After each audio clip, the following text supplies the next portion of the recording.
Welcome to this episode of Season 4 of The Common Bridge, where policy and current events are discussed in a fiercely nonpartisan manner. The host, Richard Helppie, is a philanthropist, entrepreneur, and political analyst who has reached over 3.5 million listeners, viewers, and readers around the world. The Common Bridge is available on the Substack website and the Substack app. Just search for The Common Bridge. You can find the program on YouTube and wherever you get your podcasts. The Common Bridge draws guests and audiences from across the political spectrum, and we invite you to become a free or paid subscriber on your favorite medium.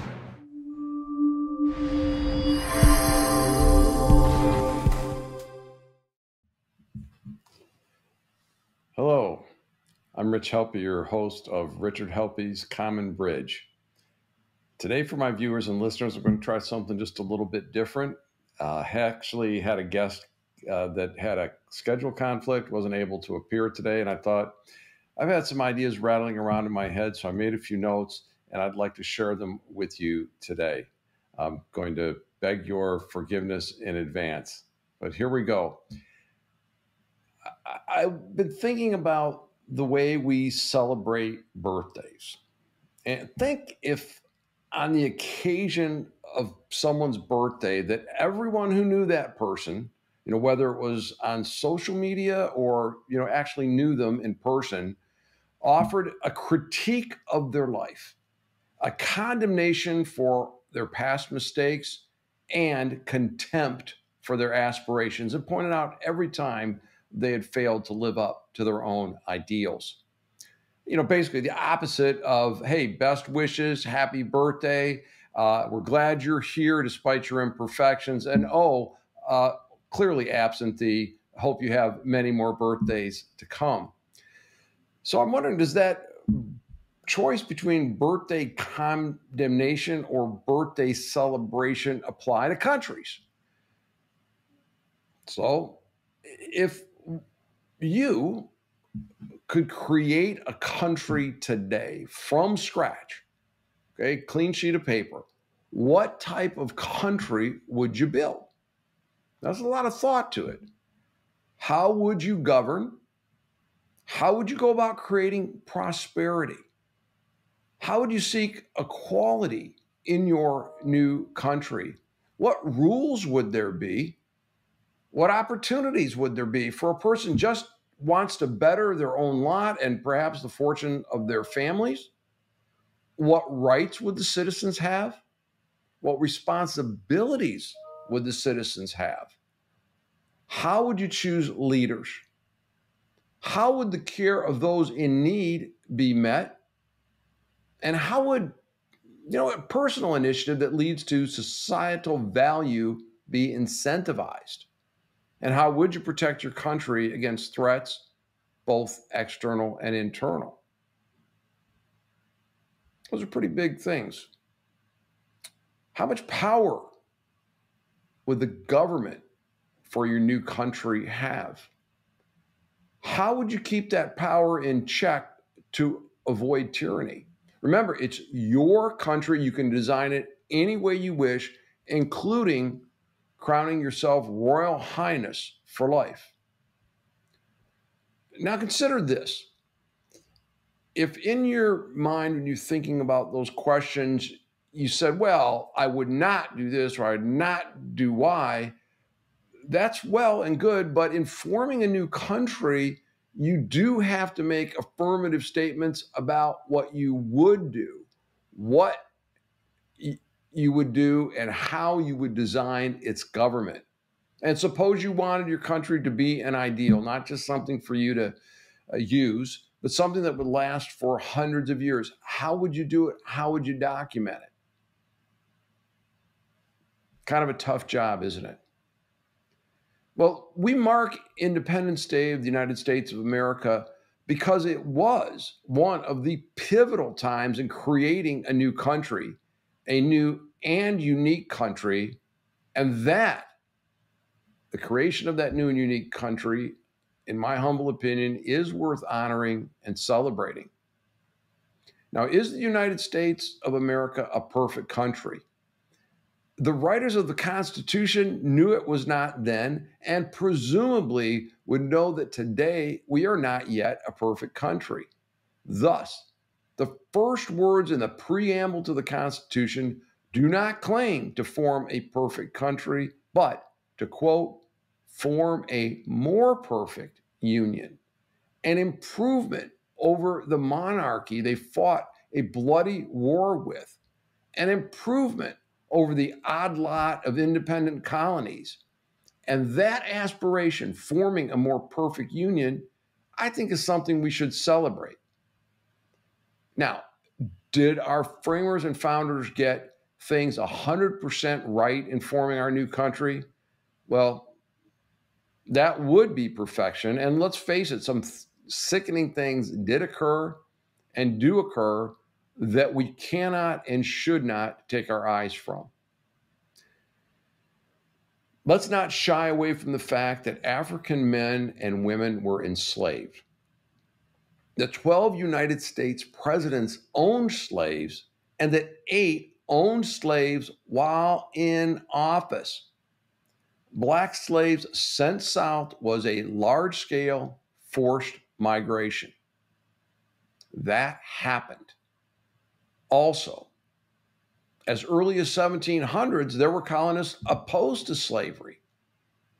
And by 1927, some 130 anti-slave societies were active in the United States. And you know where they were active?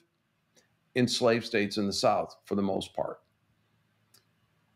Anti-slavery groups continued to build throughout the period leading up to and during the U.S. Civil War, and also on a parallel track with this awful part that the various states, beginning as early as 1774, began entering anti-slavery laws and putting those into effect. Now, look, there's a lot more to this history. Can't cover it all here. 3/5 compromise, that a black person was only 3/5 of a person, of course, since repealed, but that was there. The rise of the Ku Klux Klan, which required General Grant to send the United States Army into the South to combat them. The Jim Crow laws that have since been abolished, that denied people accommodations, opportunity based solely on the color of their skin. And I know that during my own lifetime, which it's not that long, not that short either, during my lifetime, Black men and women had to fight to get into state-supported schools, and that the Civil Rights Act was passed, as was the Voting Rights Act, the Equal Employment Opportunity Act, and provisions for affirmative action, all necessary due to the circumstances of the time, and at least now widely supported. So let's learn from our history.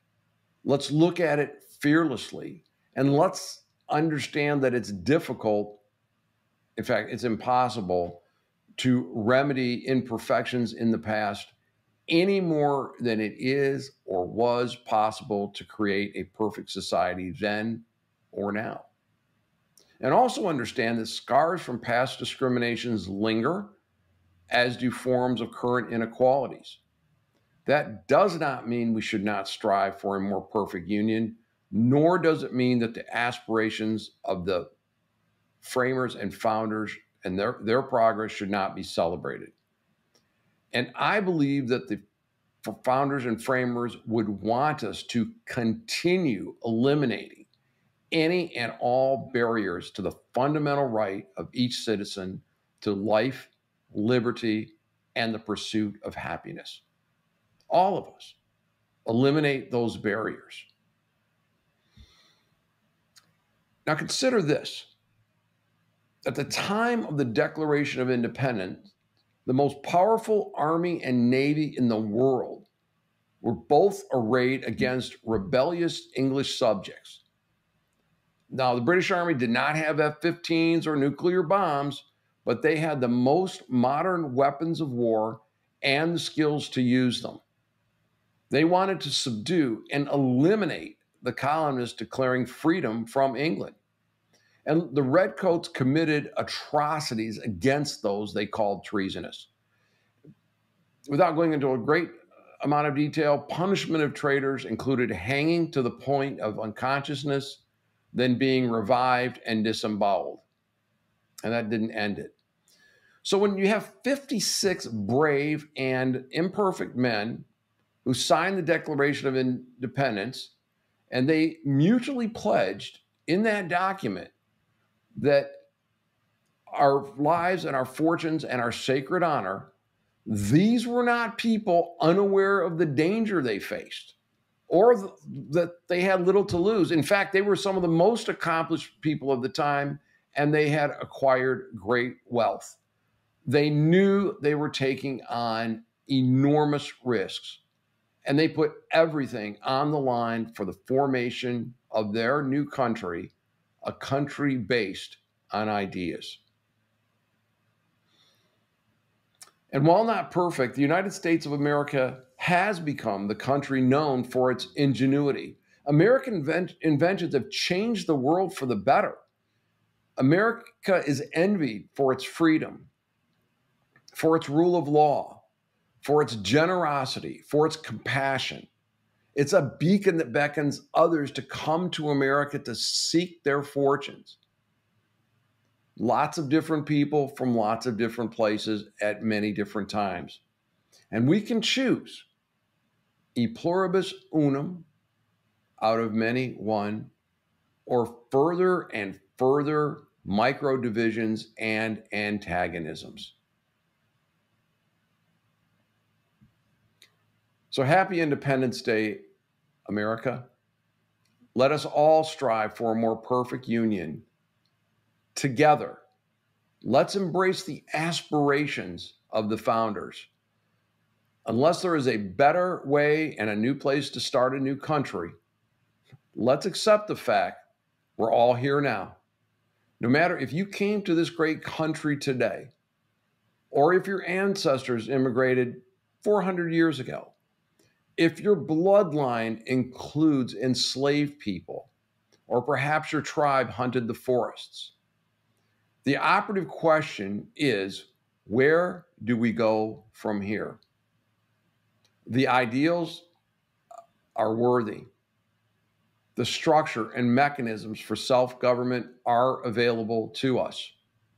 Let's together resist the hijacking of those rights by the entrenched political parties. Let's demand that they act better. Let's reward them for seeking solutions instead of seeking political victories over the other side. Let's reject all of the voices that seek to inflame and divide us.